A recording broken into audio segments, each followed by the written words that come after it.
Welcome to Canada Speaks, the Canadian International Council's discussion series on our Arctic. Welcome to our in-person audience here in Halifax and to our online audience across Canada and perhaps even overseas. My name is Kevin DeVoe. I'm president of the local branch of the CIC here in Halifax, and we're very honored to be the first branch to host the Canada Speaks event. I'm here with Ben Rosewell, who is the president of the CIC in Canada nationally, and Professor Leah Sarson, who is a professor of international relations at Dalhousie, and we also have two other panelists on online. So Ben will, without further ado, I want to welcome all of you. Thank you for taking the time, and I look forward to the discussion. And Ben, over to you. Thank you, Kevin. Thank you to CIC Halifax for hosting this important event for the CIC. This is the first time we're offering the Canada Speaks series. We'll have a all-star cast to discuss some of the results that we've done. The CIC exists to give citizens a voice in global affairs, and that's exactly what we're going to do tonight. We've run the largest exercise in deliberative democracy in Canada's history, and with the insights that we've gained in what everyday Canadians want our foreign policy to do, we found that a desire for us to do more in the Arctic came at the very top of the agenda. And so tonight's event is to allow us to explore that in depth, to see what that really means with people that have diverse but profound experiences in expertise in the Arctic. I think it's always important, but especially in discussing a topic like this, that we acknowledge the role that First Nations and Indigenous people have played in this land that we call Canada. We are here physically present in Halifax today, and so it's important to acknowledge the stewardship of the Mi'kmaq people in this part of Canada for many, many centuries. But we are, of course, devoting the entire evening to discuss another part of the territory of Canada, the territory now called Canada, which has been occupied by the Inuit and many other Indigenous people throughout the ages. And to the extent that Canadians have told us through Foreign Policy by Canadians, this major exercise that we've just been through this year, that we should be doing more. We should be doing more to honor the land. We should be doing more to steward the land. I think it's only right that we begin by acknowledging that it was stewarded and has been stewarded and will be stewarded by the Inuit and by many other people across the North, and that we must start with their wisdom and their experience and their perspectives in any discussion of this kind. I'm very pleased to be doing this event in a hybrid format. We have gained very large audiences online, and it's allowed the CIC as a national organization to be truly national, reaching people from coast to coast in our 18 different branches. And yet there's something special about the CIC, that it also has deep roots inside communities, that there's a local component of citizens gathering together to discuss issues that are deeply important to them. So very happy to be here in Halifax and to have Dalhousie University's own Leah Sarson. Here we are in Dalhousie University, and then to be joined by experts elsewhere in Canada as well. So we have Madeline Redfern, who's joining us from Iqaluit, former mayor of that city, and Lloyd Axworthy, former Foreign Minister of Canada, who's joining us from Winnipeg. I'll be providing more in-depth introductions in due course, but wanted to thank all of you for joining us from so many different parts of Canada for this discussion. Kevin has introduced the CIC, and I wanted to situate this discussion with this new body of research that we have uncovered, and explain why we did it. The CIC exists in part to devote ourselves to bringing in voices that are not often heard in foreign policy. Your voice, the voice of everyday citizens. After all, we're more and more affected by international relations and everything that we do. Our lives, our livelihoods, our security, our prosperity, our values are inextricably bound with what happens beyond our borders. I think COVID is just the most recent demonstration of this. This is a pathogen that comes from beyond our borders and has killed more people than all of the civil wars and all the terrorism acts in our history. The solution has also come from beyond our borders in the vaccine, and the debates over how to protect ourselves from the one and how to acquire the other are inherently questions of international relations, like so many other things. So what we wanted to do was to bring Canadians into this discussion on foreign policy. We could potentially wait for political leaders to do it, but we've just been through a federal election, and I don't think there was an awful lot of that on offer. We could wait for foreign policy experts in Ottawa to come up with the plan, some Royal Commission or some kind of blue ribbon panel. Or we could start with the people for whom foreign policy, like all public policy, is actually designed to benefit, which are the people of this country.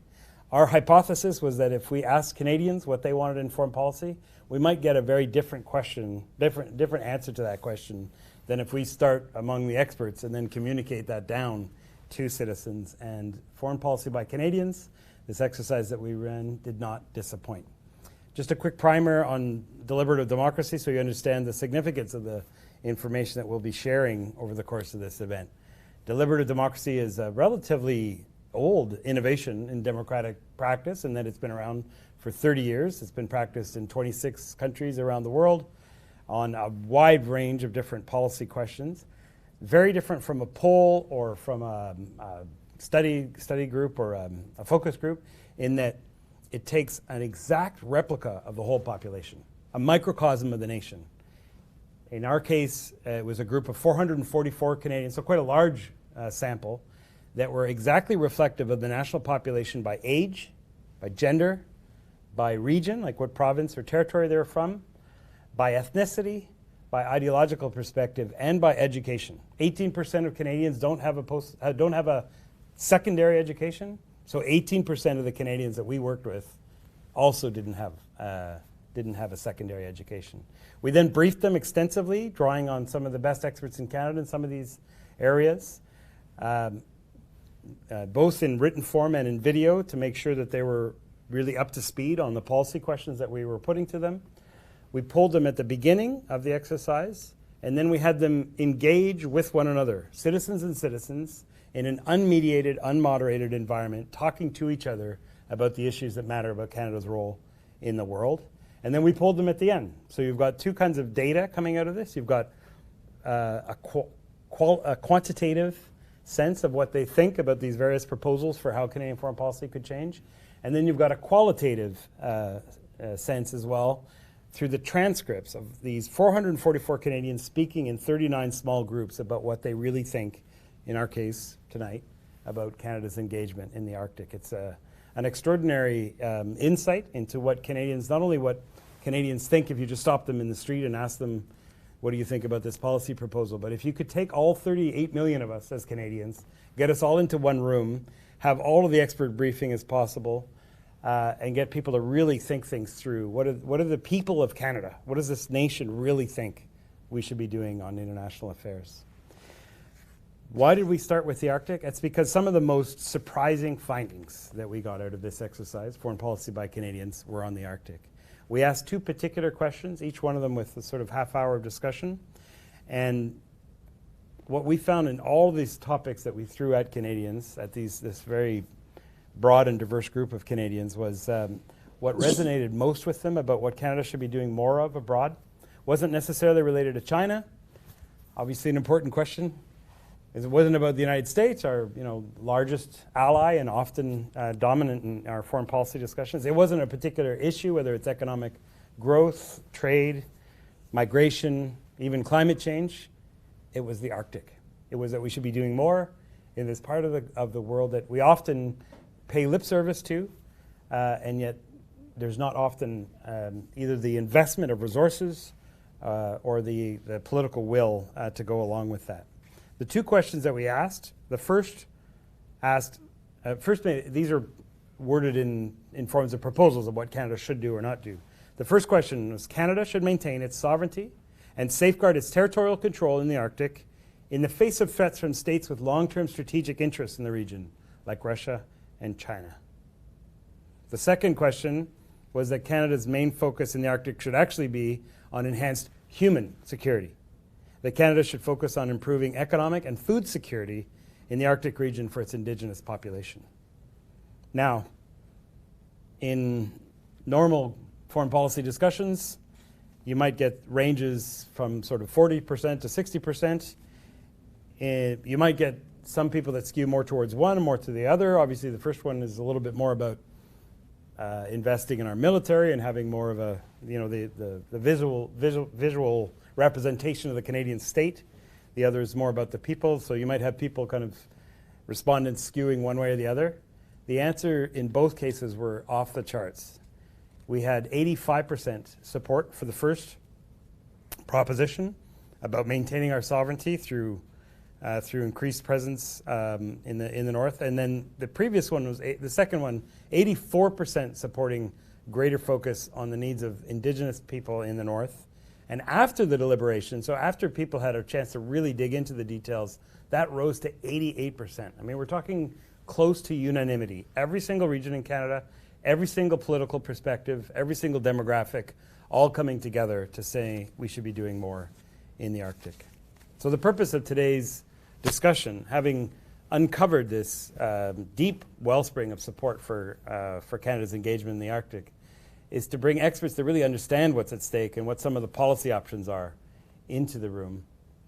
They've each had the chance to read these results, and we are looking forward to their take on what it means. What should change in Canada's policies based on this revelation of the depth of support? I should say we want to hear your voice too. The IC is all about getting your voice heard in global affairs, and so we will be taking questions of this distinguished panel after I get a chance to ask them some questions. If you're in the room with us tonight, I would invite you to get one of the cue cards that were available at the entranceway, and I will ask the questions of our panel. If you're online, I'd invite you to go to Twitter and tweet at us. Just include the hashtag Canada Speaks, and we will get that transcribed onto a card, and I will ask that question as well. We want to make sure that each of you have a chance to interact with these experts. Let me turn now then to the panel. I'd like to start with Madeline. Madeline Redfern, born in Iqaluit, joining us from Iqaluit today, where she said it's already minus 14. We only had frost for the very first time in Toronto last week, so I feel for you. Madeline graduated from the Iqaluit Law School in Iqaluit, and she was then the first Inuk to be chosen to clerk in the Supreme Court of Canada, selected by Louise Arbour, of course, a very famous international jurist from Canada, and then clerked with Justice Louise Charron. After that, she became the executive director of the Kitikani Truth Commission, and shortly following that experience, she was elected mayor of Iqaluit in 2 different terms, from 2010 to 2012, and then a second term from 2015 to 2019. She now leads a consultancy that brings innovations in technology, transport, and energy to the north. Madeline, as I mentioned at the beginning, it's essential, I think, for those of us in the south of Canada and those of us who are of more recent vintage with our lineage here in Canada to acknowledge the important role that Inuit people have played and other Indigenous people have played in the north, in the stewardship of that land. As a Inuk yourself, as you're hearing about our surprising findings here about Canadians wanting to do more, I'd love to hear what your perspectives on what that could actually mean in terms of the issues that matter to you up in Iqaluit. Over to you, Madeline.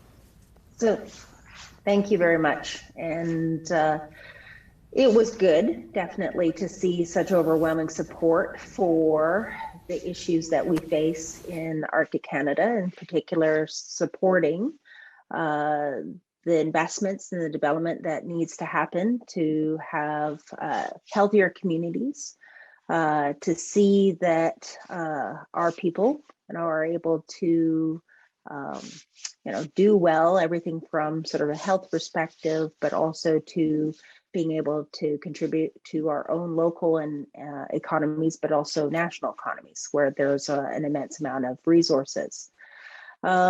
At the same time, there was overwhelming support to acknowledge and recognize the value and need to have sovereignty over Canada's north. And in the former Gordon Foundation, similar sort of poll exercised, a lot of the respondents, just like in this poll or deliberations, didn't see that there needed to be an either or sort of scenario, that part of supporting the military and national security and sovereignty is also having healthy communities and having our people who live here actively participate not only in our day-to-day lives, but also have a distinct role in supporting our national interests and our national security interests.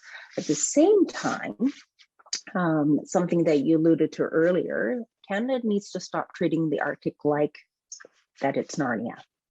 We need to recognize that we need to, that this may sort of perception of the North might actually help secure some of the investments, but we also need those investments to truly improve the lives of our people. The investments historically have often not been very strategic. We see decades or a legacy of unstrategic investments that has not actually improved our communities or the lives of Northerners, or even been beneficial to Canada as a whole. This, unfortunately, can also lead to Canada being quite nervous about making further investments. We need to learn from our mistakes, and we need to make better investments. We need to be smarter. We need to be more strategic. We also appreciate that sometimes in our communities, we may deal with capacity issues, but those capacity issues aren't just something that is at the local level. The capacity issues are also regional, territorial, and even national. The last 10 years of my life, I spent, trying to convince Canada that we need investment strategies, especially in key areas related to energy, transportation, both ports, airports, telecommunications, fiber optic, because these investments are not just good for Northerners, they're good for our country. We also need to see investments, infrastructure investments made for municipalities, water, wastewater, landfills, roads. Many Canadians know that a number of First Nations communities do not have safe drinking water. And yet here in my own territory, 84% of our Nunavut's water infrastructure is in poor condition. Many of you may not know that, but the capital city of Iqaluit is now in its 5th year for a water emergency because we do not have sufficient water in our reservoir. In part, this is due to climate change, both with reduced precipitation and permafrost changes that are leading to the breaking of our pipes that are buried in, or what was buried in the permafrost. Plus, we're dealing with issues related to aging water infrastructure. In the past month, Iqaluit has been in a state of emergency now related to our water, but a different issue. It's contaminated with hydrocarbons. So imagine one of 13 capital cities in this country is now dealing with a state of emergency, not only with the quantity of water, but now with the quality of water. And on the date that the city declared the state of emergency, we had rainfall. And that meant that our telecommunications instantly degrades. And it made it harder for the city to communicate to all our residents that they needed to stop consuming and using the water immediately. Process that. 2 states of emergency. And then, with the state of telecommunications, that anytime there's a weather issue, it becomes hard for our citizens to communicate. The RCMP on the night of the election, territorial election, actually told our residents that because of the high sort of increase in usage of people being on the phone and being on the internet, that if you had an emergency, you needed to actually go to the detachment. When you're in a crisis, when you're dealing with a domestic violence situation, a fire, leaving your home to actually go get help is not only like losing valuable minutes, but it actually puts lives at risk. So another thing that we need in our northern region is a lot more housing. Lack of housing leads to many other social problems, both with respect to the physical health issues related to respiratory illness, tuberculosis, and now, of course, COVID. But it also leads to problems or issues related to mental health, domestic or intimate violence, addictions, and suicide. Of course, we need to tackle poverty and food security. I think that from the poll, Canadians seem to have a good understanding that something has to happen in respect to that. This actually also means investing in our people, primarily in the areas of education, training, and the support services so that we can help our people begin to help themselves, but also in a manner that is culturally appropriate and respectful. What I want to also say is that funding in of itself does not also replace strategies. As I said earlier, we need to be smarter with investments that we make. And these investments need to be beneficial and they need to be transformative. As I was actually just talking to Lloyd earlier, in the North, we face actually a fairly high level of bureaucratic transiency. People come to our region, to work, and generally they stay for 2 to 3 years and then leave. This transiency issue is not just a Northern problem. I've actually now faced, having tried to work with the Government of Canada as a former politician and now as a business person, is that we also have a transient issue within the Government of Canada's bureaucracy. This instability makes it really hard for people to understand the issues that we're facing in the Arctic, but it also makes it really hard for, to tell them what levels of investment that we need in which areas. We need to develop these strategies that are not only short-term, but mid-term and long-term. And these plans also actually need to provide us a true roadmap for these strategic investments and development. They need to say what we're going to do, who's going to do it, where it's going to happen, by when, and how much is it going to cost. So very mindful of sort of the time and the fact that I could talk a lot more about what we need to do in Canada's North.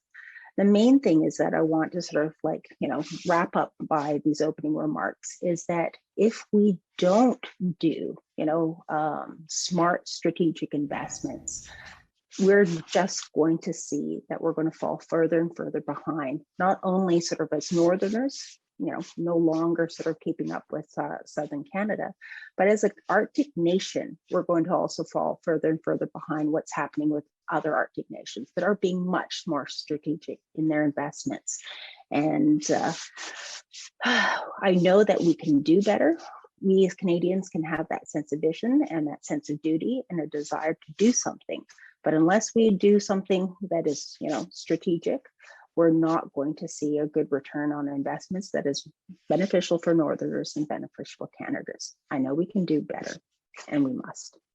Well, and thank you also for comparing to some of the other Arctic coastal states. I've been very surprised as I've been learning more about the Arctic and the result of foreign policy by Canadians to compare, in particular with Russia, that has something like more than 1 million people in their Arctic region and really large, significant cities and a considerable part of the GDP of the entire nation of Russia being produced in the Arctic. A very different, different mentality, I think, from the way that we look towards the North.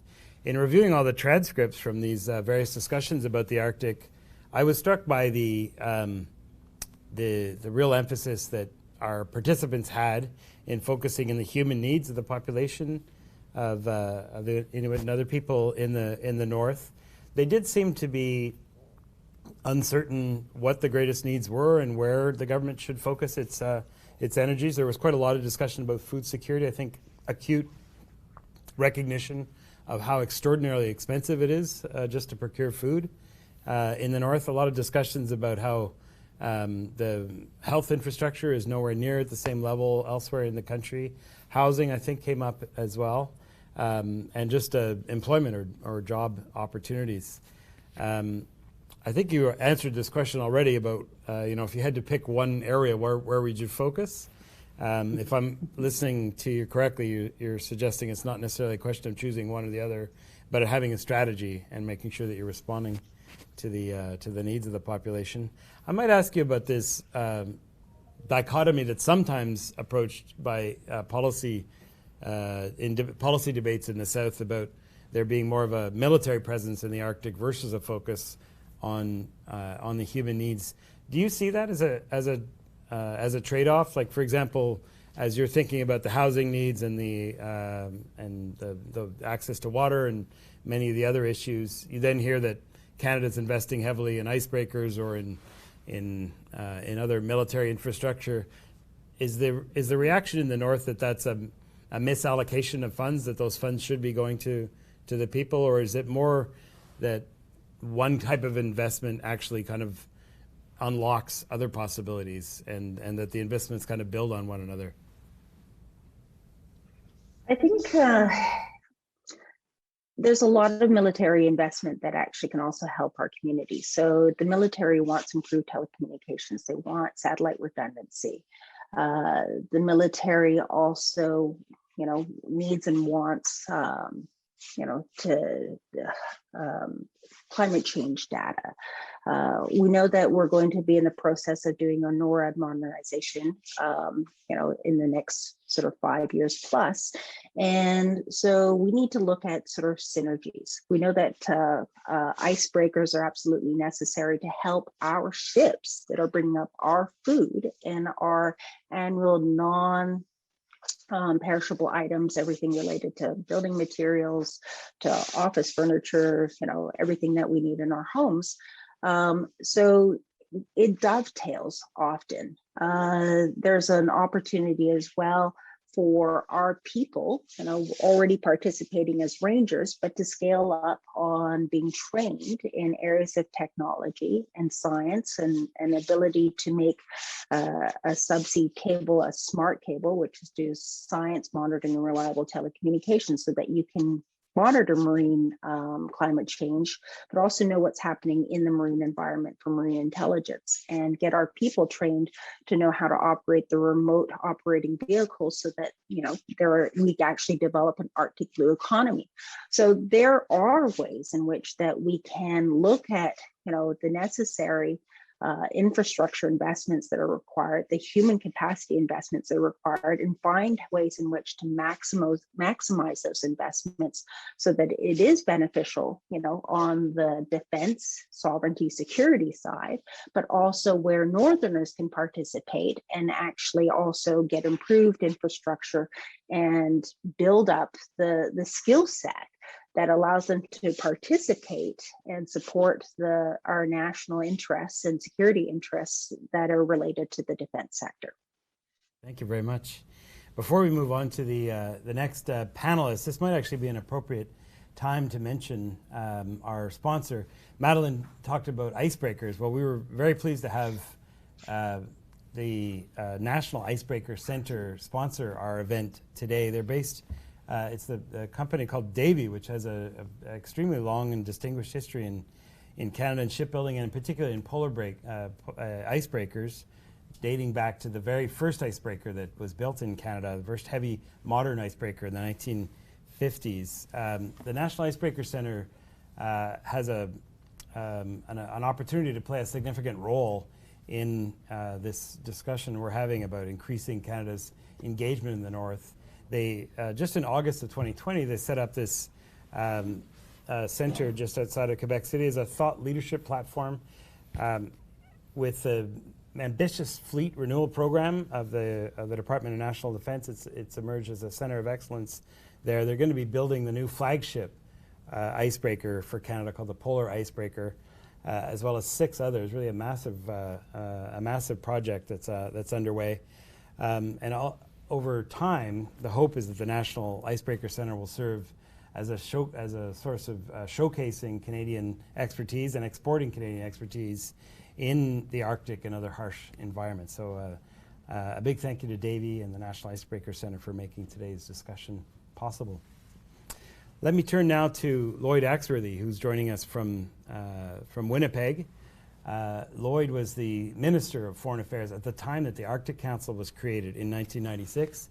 That was already after quite a long and distinguished career in Canadian politics. He was first elected to provincial office in 1973 at the federal level from 1979 onward, and had roles in the cabinet as Minister of Transport to Pierre Trudeau in his final administration. And then when Prime Minister Chrétien formed the government in 1993, Lloyd Axworthy became Minister of Labour and then Employment and Immigration.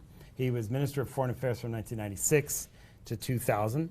In his post-political career, he became the president and vice chancellor of the University of Winnipeg, and currently serves as the chair of the World Refugee and Migration Council. So his career touches on many of the issues that are germane to the Arctic. Lloyd, you were there at a really significant moment in the evolution of Canada's role in the international relations of the Arctic with the formation of the Arctic Council, and we're coming up to the 25th anniversary of that innovation in international relations. I'm wondering if you could share your perspectives on what we've heard with foreign policy by Canadians and this seeming significant outpouring of support that Canadians have for our country to do more in the Arctic region. Well, thank you, Ben, and thank you for the opportunity to join in this conversation. I think it's very valuable to have the chance to begin to look at some of the issues, and I really appreciate Madeline's comments about what is happening in the North and what needs to happen. It really is a call to action, I think, that really should be up front, and it goes back to what you have described in your sort of deliberative democracy exercise. So often people are ahead of their governments when it comes to really recognizing what needs to be done.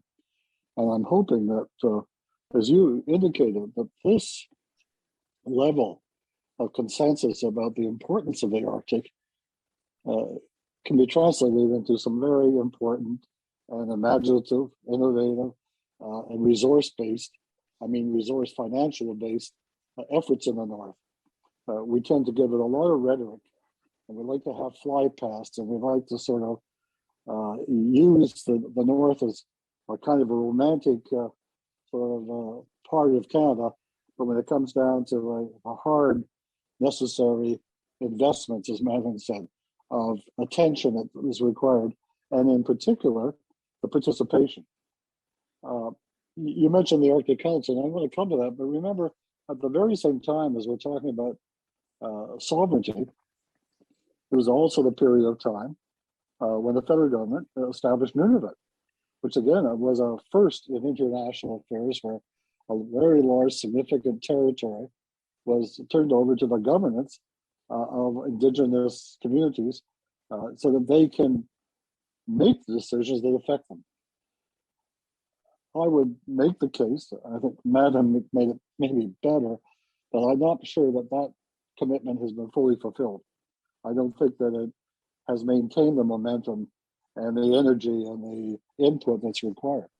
And so you really had, in a period of about 2 years, two Canadian initiatives that really were kind of, for their time, very different sets of governance. Nunavut, in terms of our own domestic sovereignty and giving sovereignty to the people of the North. But we also established the Arctic Council, which not only was one way of preserving our sovereignty and helping to make decisions in a collective, collaborative, consensual way amongst the other circumpolar governments, but it was also the first multilateral international institution which invited direct participation of the founding peoples.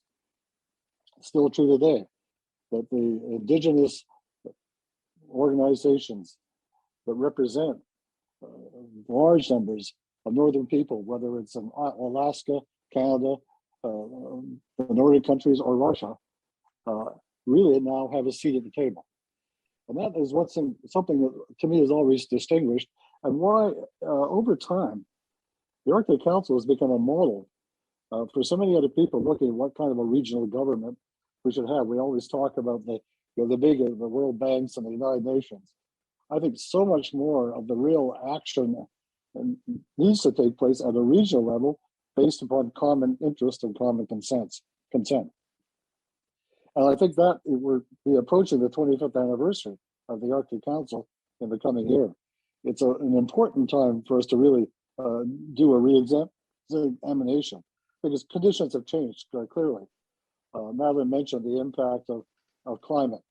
Not only is it buckling the infrastructure because of the loss of permafrost, it's changing the climate itself. But when's the last time you had rain in the upper Arctic? When's the last time that you saw orca whales coming into into the Arctic Ocean. I mean, these kinds of things are having huge impacts, and yet I don't think we've been able to mobilize the world attention to just how crucial the Arctic is in terms of determining how to resolve and adapt to fundamental changes.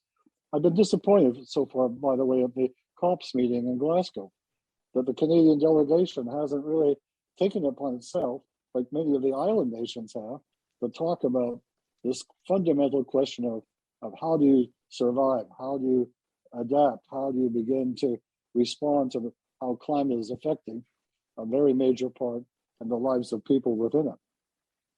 So here's the point I want to make, is that we're now dealing with what we should be learning from the COVID exercise, the need to have a science-based format to ensure protection and proper medical and public health initiatives.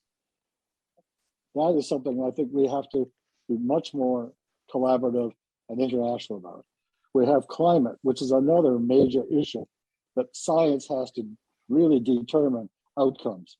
I mean, one of my friends, Paul Berkman, is one of the world's great advocates of what he calls science diplomacy. You have to convert your foreign affairs from the normal kinds of issues of straight path. Now, I shouldn't say that, Ben, because you grew up in that tradition, but the reality is we need a foreign affairs network that really is representative of the key issues that the Arctic faces. Because I think that we, to use a bad pun, it's becoming a hotspot in the world. Look, I'm getting nervous. The Pentagon has released a report about security that says, no, we have to now watch out for what China is doing. And I'm worried because it's a beginning step of enveloping the Arctic back into that great power sort of tug of war that we've been playing around for far too many years. There is an equal question, is that when we first negotiated the Arctic Council, the security issues are put to the side in favor of doing exactly what Madeline said, of dealing with the human security of people. You said that in your introduction. It wasn't the national, but all of a sudden you're beginning to say great powers flexing their muscles. Now we've had an experience of close to 25 years where Russia and the United States have been part of the Arctic Council. And if you look at the record, it's been well behaved, it's been constructive. And this year, the Russians are in the chair, the rotating chair of the council, and they're coming forward with a number of new suggestions about how the Arctic Council can take on even further initiatives based upon science and based upon a consensual, agreed, cooperative methodology. Now, if that isn't something important in today's world of getting people to work together on common problems, then I don't know what is. Similarly, Russia itself is, without question, the most dominant player in the Arctic. And we were talking about what they're up to. Well, I'm really thrilled that we finally got around to building 6 icebreakers. The Russians have 40 icebreakers, and they're building another 10 or 12, and they're putting cruise missiles on those, so they'll have a significant military clout. How do we begin to sort of make sure that that doesn't become a pretext or a reason why all of a sudden we start arming up and turning what has been one of the non-militarized zones of the world, along with outer space to some extent, and the Antarctic, and turning it into, as it was during the Cold War, when we formed the Arctic Council, where submarines were running under the ice floes and we were playing cat and mouse games. So the question of security is something that the council is going to have to face. It's going to have to adapt, just as it's going to have to adapt to climate, and it's also going to have to adapt to the question of the condition of people's lives. I think one of the great achievements of the Arctic Council has been to focus in on, even with limited resources, and I can tell you, the budget that we, federal government, assigns to the world of the Arctic Council wouldn't pay for one subway line in Mississauga. The reality is we need that kind of investment, not just private investment, public investment, to start making sure that the broadband is there, that the communications are there, that the transportation is there. And that will then give us, you will defend your sovereignty by making sure that you've got the tools and instruments and the capacity and ability to make sure that people know that you are in control, that you are managing, and that the people of the region have the democratic right to participate. So I want to think that closing, and I hope we'll have a few more minutes to talk about in following, I think what Canada should be doing right now is looking at the fact that the 25th year of the Arctic Council is going to happen next year, and we should be planning. How do we use that as a platform to begin not only reassessing, but resourcing, reestablishing the importance of the Arctic, making it part, as Madeline said, that we're not talking about it as some kind of annex or auxiliary, but it's actually a key component of Canada's continuing role in the world, its continuing economic and its social role, and begin to say that we also have to be very adept in our diplomacy to make sure that we don't get warped in or worn into the weave of great powers sort of knuckle busting, which already the signs and portents are there. And people are beating the drum down in southern Canada where we are of it's time to get tough with the Chinese. Absolutely, they're getting tough with us. But does that also mean that we can't work on developing a better, effective way in which China and 28 other observer nations can play a role that they feel provides an opportunity for their interests to be expressed in the Arctic? We have a chance to do something in the Arctic about establishing a brand new paradigm, a new model by which we can do governance in this world based upon common interest. And that is something I think we've learned from our Indigenous people in the North. That's the way they see things happening. And I think the more that we can adapt our diplomacy in terms of that kind of view of collaboration, that sovereignty is not some legal right to stand and wave a flag, is to protect the ability to make decisions that affect you and the people that you represent. And secondly, that we also have a capacity to make sure that that sovereignty isn't simply a hollow shell. There's actually a place that provides a genuinely strong meaning. And I leave with one final footnote. You mentioned I chair the World Refugee and Migration Council. One of the issues that's not being looked at at all is that the way the world is going and the kind of movement of people that are being sort of roiled up because of the impact of climate, of conflict, of corruption. One of the things that we need to think about is to what degree is the Arctic Ocean is an international waterway, that eventually people start determining what the migration patterns will be, not from the south or the east or west, but also from the north. And those are issues that I think Canadians have to come to address. And I'm thrilled that the deliberative democracy exercise is giving us a momentum and an impetus to go ahead and start making those imaginative thoughts, as happened back in the 1990s when the government of Canada really began to pay attention to the interest and the rights of Northern people. Thank you very much, Lloyd. And sovereignty, I think, gives us a great segue to Professor Leah Sarson, who's with us today as an expert in Arctic issues, in international relations, and in sovereignty.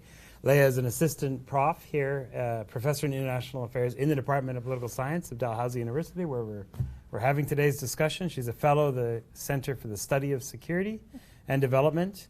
Her research interests are in foreign policy, gender in the Arctic, and she's an expert in Indigenous global politics, particularly when it comes to the extractive sector.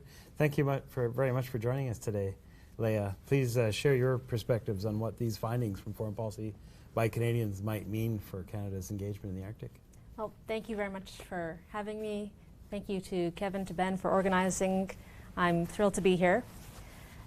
We talk about sovereignty and we talk about security, but we also, of course, need to recognize that when we're talking about these ideas, they are fundamentally contested concepts.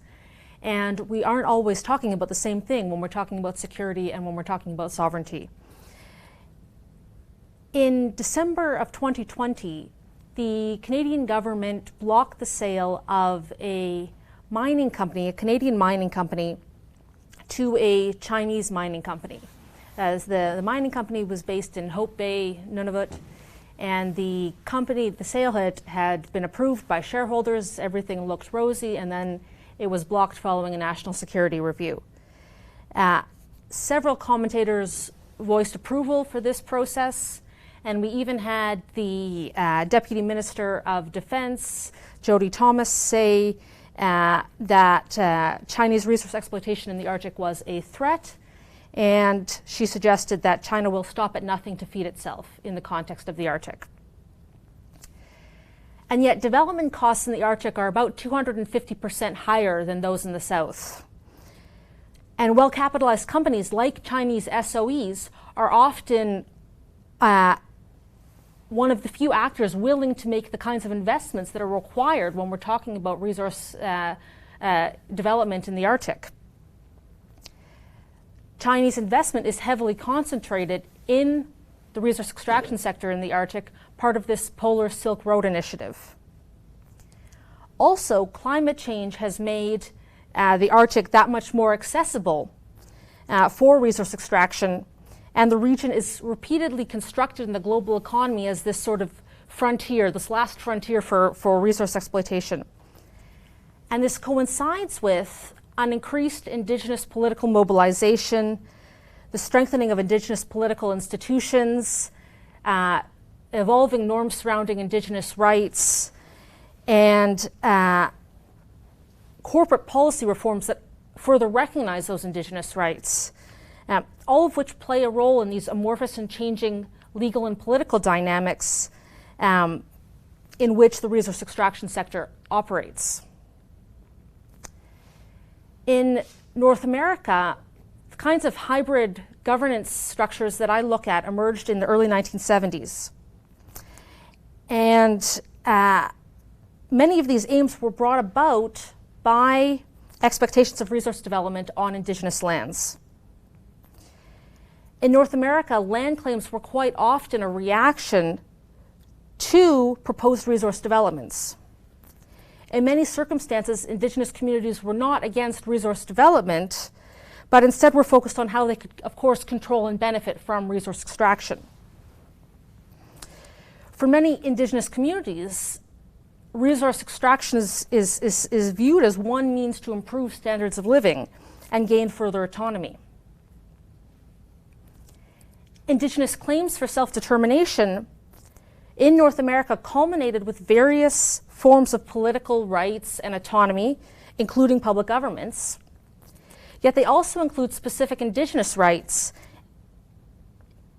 Moreover, while land claims arrangements are often co-governance arrangements that include sub-state and state governments, the resources being managed and the revenues generated are often controlled by Indigenous peoples. And as such, in many ways, Indigenous governments, Indigenous peoples drive infrastructure projects in the North. And these governments have long struggled to engender an understanding from other levels of government about their local needs and their local priorities. A disconnect that sometimes leads these governments to look to the private sector, to commit the massive, massive infrastructure monies that are required for these kinds of projects. And of course, no government is more implicated in these discussions than that of China, which claimed in its 2018 white paper on the Arctic that Indigenous governments would benefit from Chinese engagement in the region. The security questions emerging from issues surrounding Chinese control are less about Chinese incursions, in my mind, on Canadian sovereignty and more about the evolving relationships between Beijing and Indigenous governments. And this is what I'd like to emphasize, that we cannot think about Canadian sovereignty or Canadian security without recognizing the multi-layered web of governance that exists in the Arctic. Most important in that network are Indigenous governments, peoples who are much more than just stakeholders in the Arctic, as they are often referred to. Moreover, these Indigenous governments don't necessarily share the priorities of other levels of government. There's a growing body of Indigenous scholarship, of work by Indigenous scholars that puts forth models of multi-level governance that recognize these overlapping sovereignties. We've got Audra Simpson's work on nested sovereignties, Leanne Simpson's work on coexisting sovereign independent nations. All of this work that recognizes overlapping governance structures and that recognizes Indigenous autonomy over their lands. The resource extraction sector, I think, highlights not just the need for innovative governance arrangements in the Arctic that recognize the rights and autonomy of Indigenous peoples, but also the implications of these arrangements for policymaking. Critically, I think that these shifting policy dynamics are not just conversations that we should be having when we're talking about domestic politics, but also, as we are today, talking about foreign policy. And I think that that's one of the most fascinating outcomes from the study that Ben was talking about, is the way that the Arctic blurs the lines between the domestic and the international. Great. We have a magazine that we publish. It's called Open Canada, and it reaches quite a large audience across the country. And our latest edition features an article by a young Inuk scholar who makes the point that unlike many other Indigenous people, the Inuit were never conquered. They entered into a collaborative agreement with the Canadian state over various phases in the 20th century, and he argues that it's a time for the Inuit to assert their sovereignty. A traditional thinking, traditional understanding of sovereignty would see that in conflict with the sovereignty of Canada.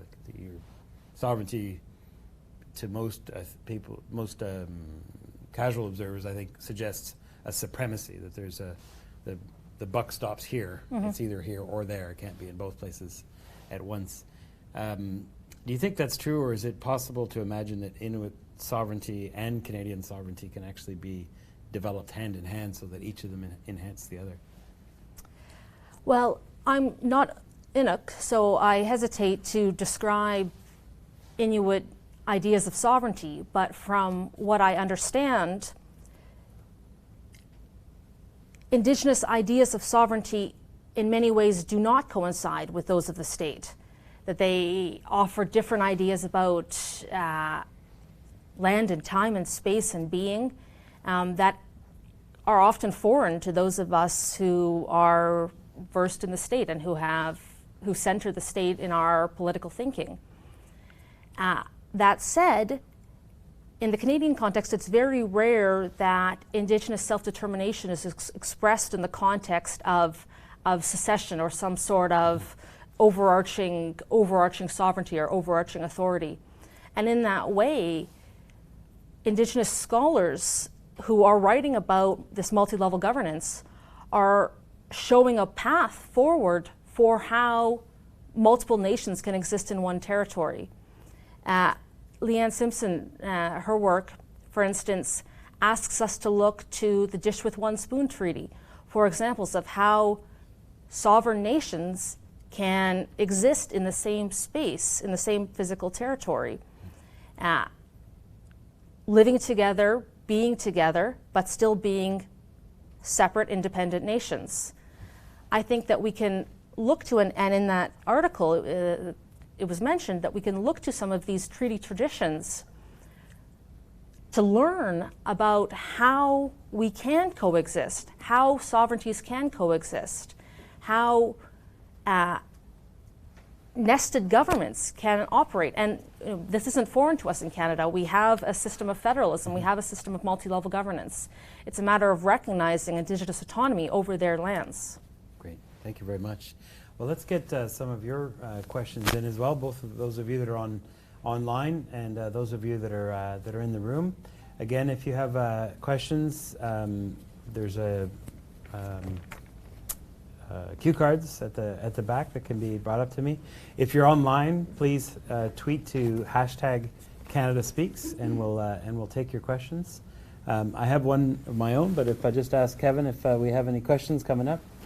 The question that I have is about what it might mean for the Arctic to be more central in Canada's foreign policy. And I'd like to ask all members of the panel, and to give each of you an opportunity to respond to what the others have said. when I was in diplomatic service and the government changed in 2006 with Stephen Harper's Conservatives coming into office, there was a debate inside foreign policy circles about the global orientation of Canada's foreign policy. Certainly ever since the Pierre Trudeau government, this idea is that we don't focus just on North America or Western Europe, but we have an interest in the world as an entire system, and we're interested in multilateral institutions with global scope.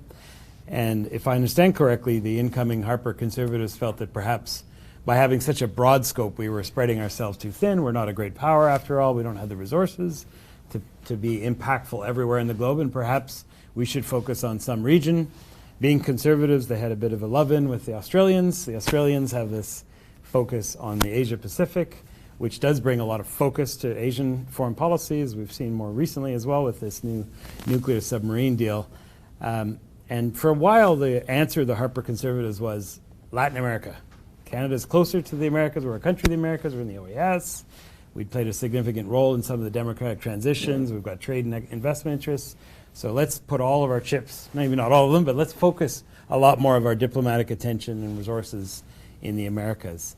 There was an America strategy, essentially went nowhere.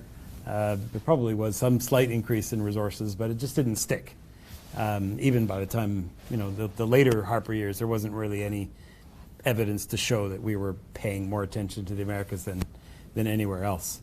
It occurs to me, though, if there's a region where Canada does have a particular role to play, and one that's ever more important in geopolitics, not only with the presence of Russia, as Lloyd pointed out, of the significant presence the Russian state has in the Arctic, but this increasing involvement by China. Obviously, the United States is there with Alaska, and Canada is there in a big way. So could one potential answer to this question be that yes, from henceforth, Canada should have a particular regional focus and emphasize one region of the world in its foreign policy, and that region should be the Arctic?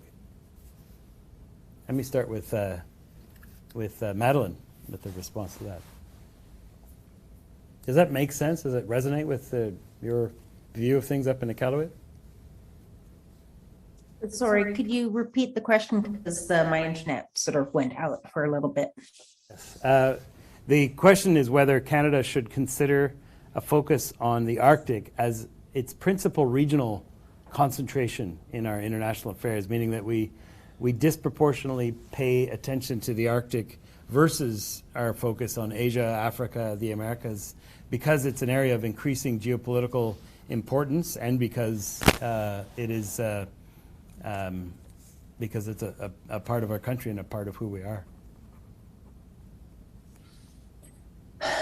It's definitely a challenging question because, with a global pandemic underway, we totally understand that we're in this together and that we do need to see our first world countries support others, especially to get sufficient vaccinations.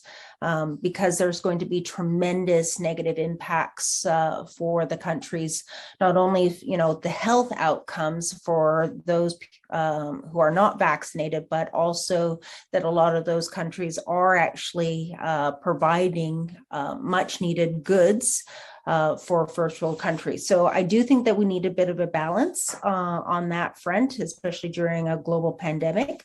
But we do also need to see, Canada ramp up the amount of investments that's needed in the Arctic regions.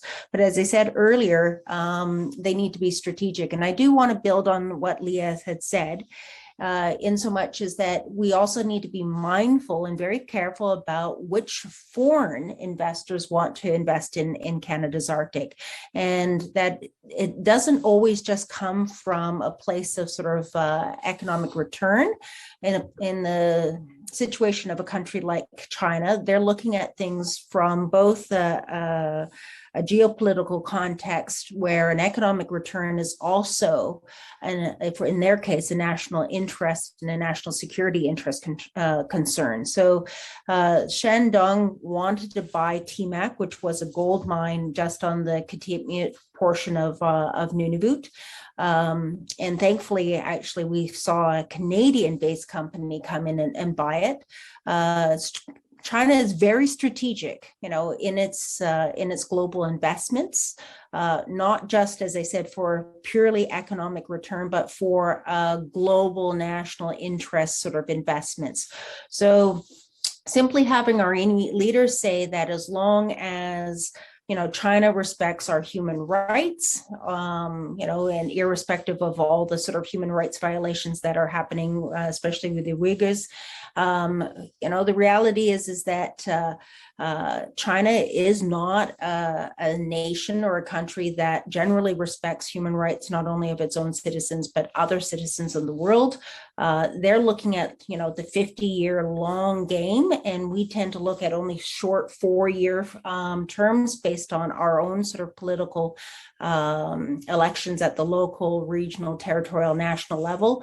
And if we're not careful, we are going to see, these investments that are made in key areas, not just the minerals, transportation, telecommunications, and those investments are going to potentially compromise our national interests and our national security interests. So we need to be very aware of which foreign investments are good investments and which foreign investments, we need to potentially not permit to happen, especially in northern remote Indigenous part of Canada, if it is not good, for protecting our national security interests. So I think, I've gone probably a little bit beyond sort of the scope of the original question, because I do think that, we need to be looking at not only where we put our investments, but also other countries putting investments into our northern regions.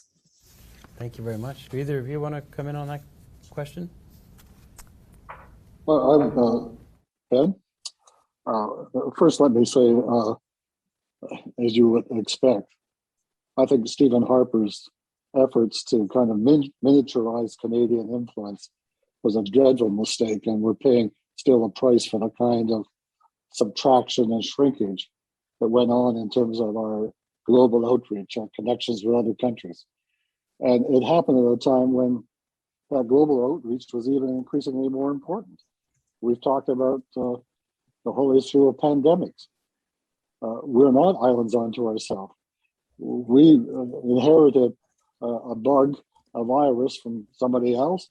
It was on the shoes of travelers throughout, and all of a sudden, as an antidote, we have worldwide vaccine responsibilities. To think that we can somehow just hive ourselves into one corner of the world and pretend that everything else, it doesn't fit reality. Canada is a G8 country. We've got the 8th or 9th strongest economy in the world. We have a highly talented population. We're well-to-do. We've got a lot of real interest around the world. And I think just on one region, it would be a mistake.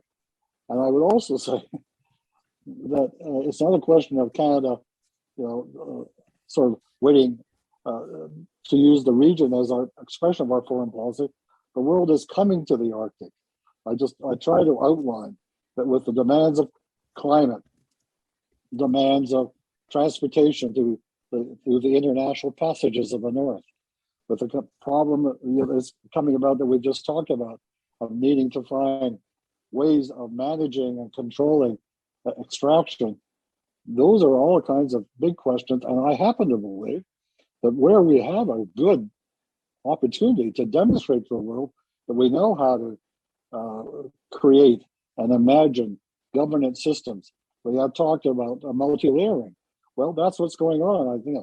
Nunavut was one layer. The Arctic Council was another. Now we have to find even further issues to cope with the security issue. So I really think that the Arctic should be a very central focus of our foreign policy, but not to the exclusion of others. Right now I'm working actively. I'll just give you an example. We've set up through our council a task force on migration in the Americas. And do you know what the model is that we're beginning to get some traction on? Is the Arctic Council. as a way of trying to manage a regional issue in a collaborative way. And I think those are the kind of things that we should be doing as Canadians, and not going into the realpolitik as to who's got more airplanes and who's got bigger muscles to flex, but how do we provide a creative response to the human security issues and also the real security issues, because I think that one of the things we have to be most conscious about is not to let the fundamental notion that the Arctic has a certain exclusionary concept to it. It's different. And if we've worked at that, we can't let that go. And if we're talking about sovereignty, it's not just the sovereignty of Canada, it's the sovereignty of the Arctic itself from the incursions from others who simply want to exploit it. Right. So I think we've got a big task ahead, but it has to be done as part of a much stronger overall global strategy. Thank you. Well, let me turn to some questions from the audience. This is the online audience in particular. I might ask it of you, sure. Leah. The question is this: what are the challenges for infrastructure development in the Arctic given climate change and melting permafrost?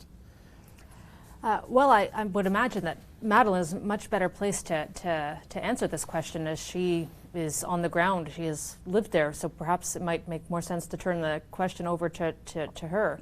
I've got a second one for Madeline. Maybe I'll give you two, Madeline, if that's all right.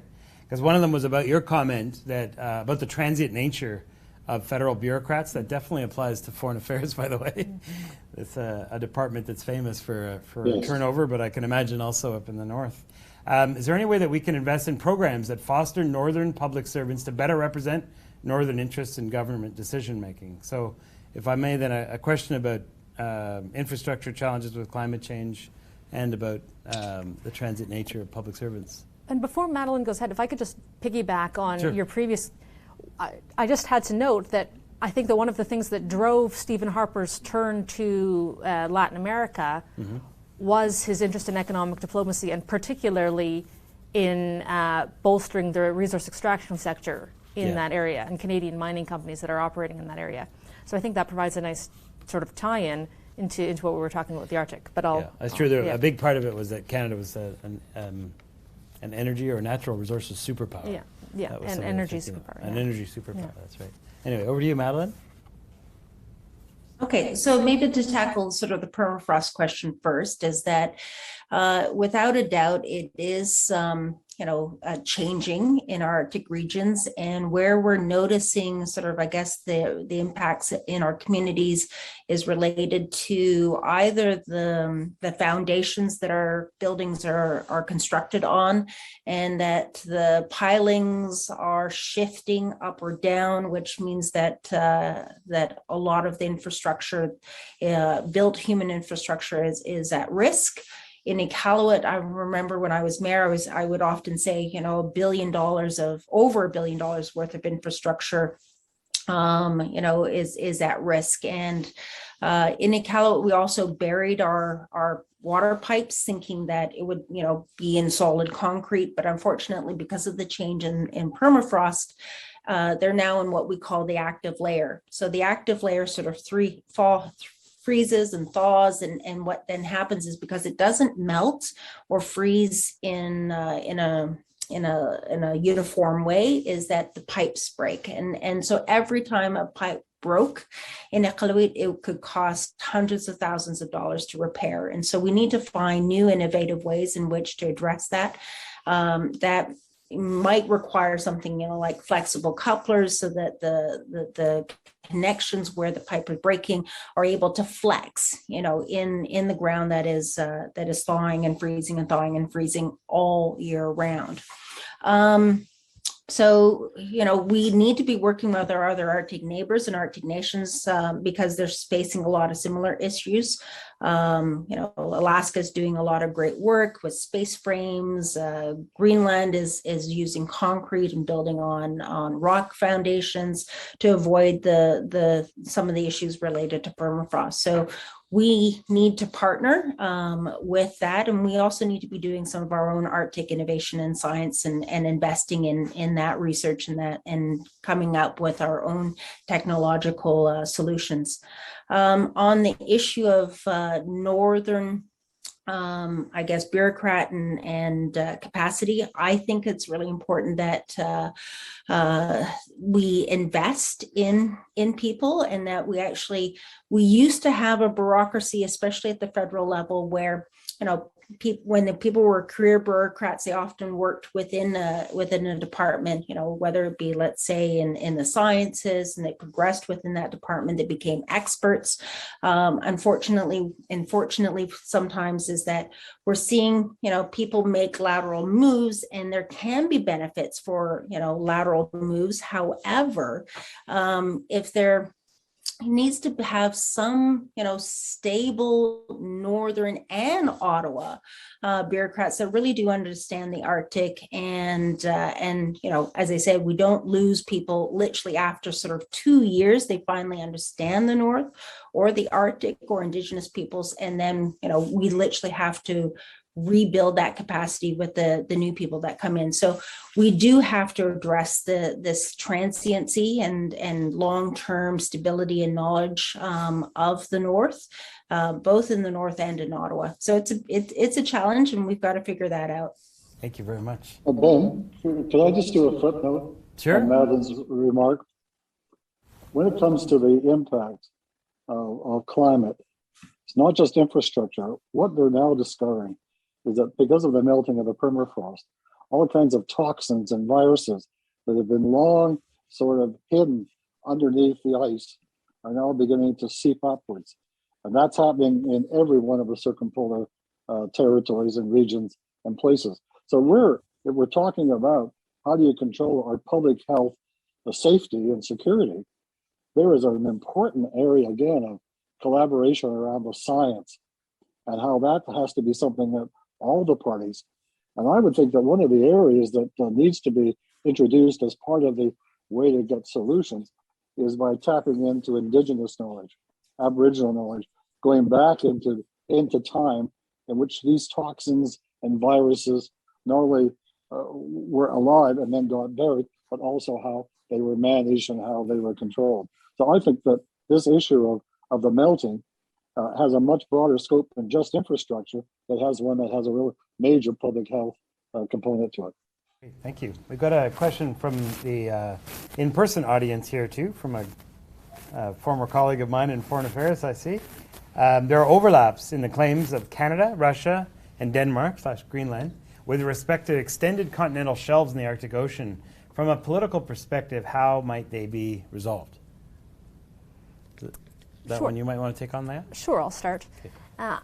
I think that, as Lloyd was saying, one of the innovations of the Arctic Council is the forum that it provides for cooperation, the emphasis that it places on cooperation. I think that enhancing the regional governance, opportunities for regional governance are critical for resolving some of those challenges. I see those fora as being the best opportunity to work out some of those challenges related to UNCLOS, related to other conflicts in the region. Yeah, that makes an awful lot of sense.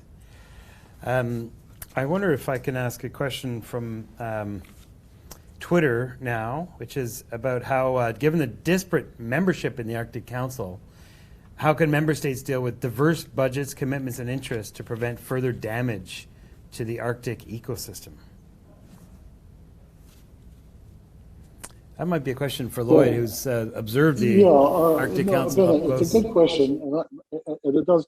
Pardon me. I better get. It does come back, I think, to the fundamental kind of working principle of a council itself, which is that you set up a working group that represents the different member states as well as the Indigenous organization, and you begin spending the time working out what are the kind of relationships and commitments and resources. I don't think it has gone far enough, and that's where I guess I've been trying to make a case that it's time to refurbish the council, bring it up to date. And I think again, the impact of climate and COVID is simply going to force increasingly that kind of taking those working groups who are actually beginning to establish not just advisories or recommendations, but actually forms of shared responsibility. I think it is, I think one of the great discrepancies in our world generally is that oftentimes problems are caused by one region and the people who feel they're in another region. Climate's a perfect example. We put the emissions into the air, and the people in the Sahel in Africa and the Arctic and Southeast Asia have to pay the price for it.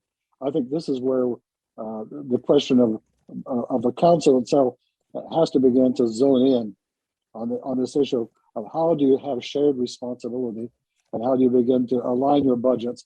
And I think for Canada in particular, I think that means paying attention to the budget, because right now the interest and the efforts in the North are fundamentally underfunded. Great. We have a few questions left, but I also want to give an opportunity for each of you to make a closing remark, and I might go in reverse order. So start with Leah, then Lloyd, and end up with Madeline. We probably won't be able to address all the questions, so why don't I just throw them out there, and then in your closing remarks, if you have the opportunity to speak to one of them. We're just getting up to the end of our time here. So the questions we have left here are: how can Indigenous and Arctic agendas influence Canada's foreign relations? Specifically, how can such agendas be squared with CUSMA, for example, the Canada-US-Mexico agreement that replaced NAFTA a few years ago? Second, what was the purpose of constructing a highway to Tuktoyaktuk? Can it be used to support Arctic security? Which country is the greatest threat to sovereignty in the Arctic, the US, Russia, or China? And finally, this might be a question for Davey, our sponsor, can the Canadian Coast Guard Icebreaker program allow for mobile surveillance and early warning systems? So those are quite disparate questions, but as I ask you to wrap up, I should point out this is one of 3 sessions on Arctic, so we might be able to work answers to some of these questions into our subsequent Arctic events. But please, Leah, some final thoughts on Canada's involvement in the Arctic. Well, I think that the answer to the question of how Indigenous peoples, Indigenous governments can influence Canada's foreign relations comes out a couple of ways. I think one, we see it in the question of authority, the ways in which changing governance dynamics in the far north affect perceptions of Canadian authority, of who's in charge in the region. But I also think we see Indigenous influence in much more practical ways. When Canada was renegotiating NAFTA, there was talk of an Indigenous chapter in NAFTA. There were a number of different Indigenous organizations that were engaged in the negotiations, that were pushing for the inclusion of different provisions that mattered to Indigenous peoples. So I think we are seeing the effect both at the sort of practical, pragmatic sense, but also in changing perceptions about how we understand the country and how we understand who governs it. And to the question of sovereignty, whose sovereignty are we talking about when we talk about threats to sovereignty? I think that Indigenous communities across the North would have a different answer when they think about threats than someone in Ottawa, perhaps. Thank you very much. Lloyd in Winnipeg. Yeah, sure. I'm going to give an answer specifically on the question of the role of Indigenous people in our foreign policy by giving 2, I think, good examples. One is we've talked about the Arctic Council. One of the major sort of people in this country who made the Arctic Council policy is our present Governor General. Mary Simon was our ambassador for circumpolar affairs and was really a driving force in bringing together local participation. We just talked about this layering of local regional governments. Well, Mary was the envoy to all the communities of the North, all the communities in northern Sweden and other places. And it was a demonstration of just how the insight and the knowledge that she brought to bear was one of the major reasons we were able to get the council into place. The other one, which is probably not as well known, is that when I was in foreign affairs, I came to an agreement with Phil Fontaine, who was then the Grand Chief of the Assembly of First Nation, and we jointly sort of established an Indigenous ambassador that would work with us around the world. At the time, we had the negotiations going on about the International Indigenous Human Rights Convention, but it was Blaine Fable from Saskatchewan, who was the Grand Chief of Saskatchewan, came together. I worked with a number of the Indigenous groups in the Americas to work on artifacts, on trade, on economic development. And I think that one of the very simple, very pragmatic, and very kind of, I think, important statements from the Canadian government would be to reestablish the notion of having a special representative that represents from the Indigenous community to be part of the making and development of our foreign policy. There's no point in us, as we've been talking about, how does the Arctic become more important than foreign policy if there's not an opportunity to have leadership right at the table where those decisions and policies are made. Thank you very much. And Madeline, some final thoughts? I think it's important to also remember that the Arctic is diverse and Indigenous peoples and our communities are diverse. And so that we also need to understand and respect that there are going to be different priorities in different parts of the Arctic with different Indigenous peoples. And that for the most part, in my experience, is that Indigenous peoples in the Arctic want to have economies, and that we want that development not only to sort of, benefit our people, but also that those investments are driven by our priorities and in a way that allows us to have sustainable communities and help us develop, better outcomes, which includes better health outcomes, better educational outcomes, and that there is more self-sufficiency and more autonomy and a real ability to have self-determination within this confederation that we call Canada. So we need Canada, and Canada needs us. A great way to end, Madeline. I really appreciate that. Let me close with some thanks.